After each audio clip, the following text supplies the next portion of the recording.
I think the only situation in which I would mess with marijuana would be in the medicinal one, where if I had a situation where they wanted to give me something like Oxycontin as a painkiller or something like that, some narcotic substance, some addictive narcotic substance that could really do damage to my life long term, that is perhaps when I would agree to eat the cookie as opposed to anything else.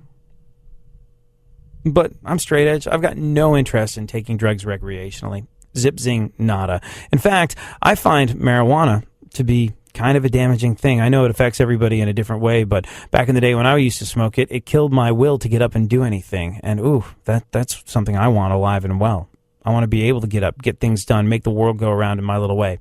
And marijuana was not something that I found to be conducive to that. Now, what's interesting is the fact that now that marijuana has been legalized, there's a much better chance that you know exactly what you're getting.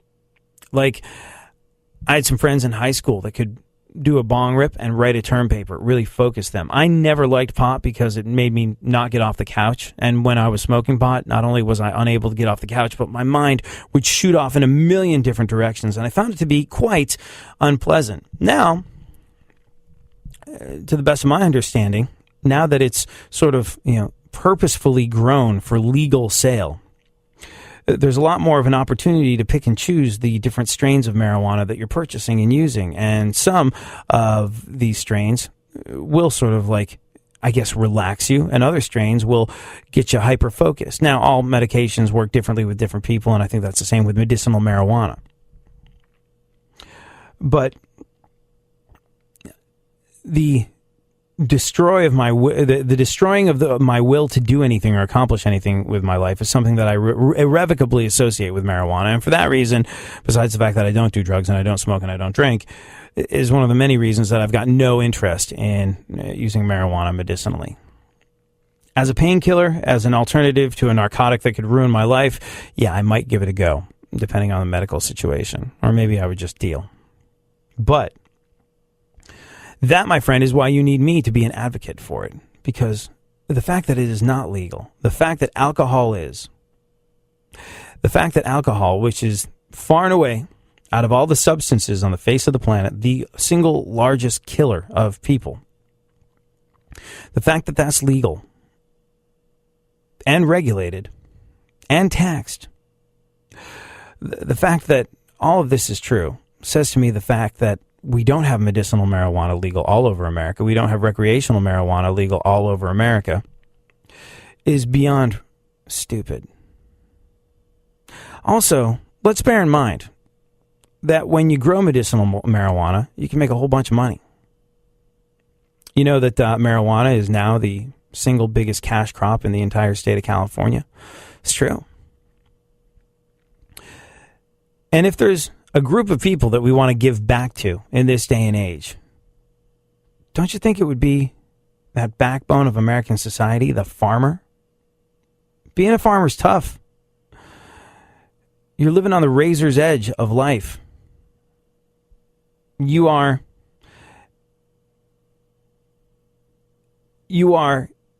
on the precipice of being destroyed by nature every single growing season. It's not easy being a farmer.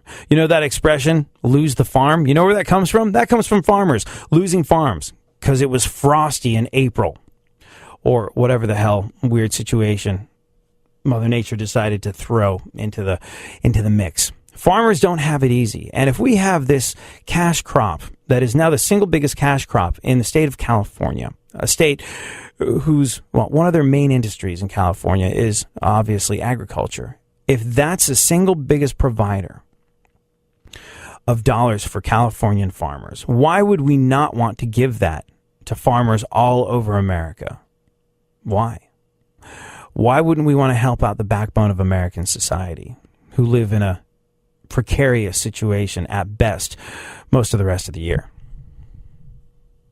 Tax it, regulate it, reduce cartel crime, take an enormous chunk out of the pockets of Mexican gangsters that run it across the border still. Yeah, here's the thing. we need to legalize marijuana. It's the stupidest thing in the world that it's not legalized. Like I said, I've got no interest in smoking it, and this is why I would be a fantastic advocate for it. But logically speaking, why? Why wouldn't you? At this stage in the game, I get it. Before Colorado and California and Washington and places where it became medicinally legal, before that, you were definitely dealing with a humongous seismic shift in American thinking to legalize marijuana anywhere. But now we've got it in all these places, and we should hurry up and get the rest of the country behind it. So much money to be made.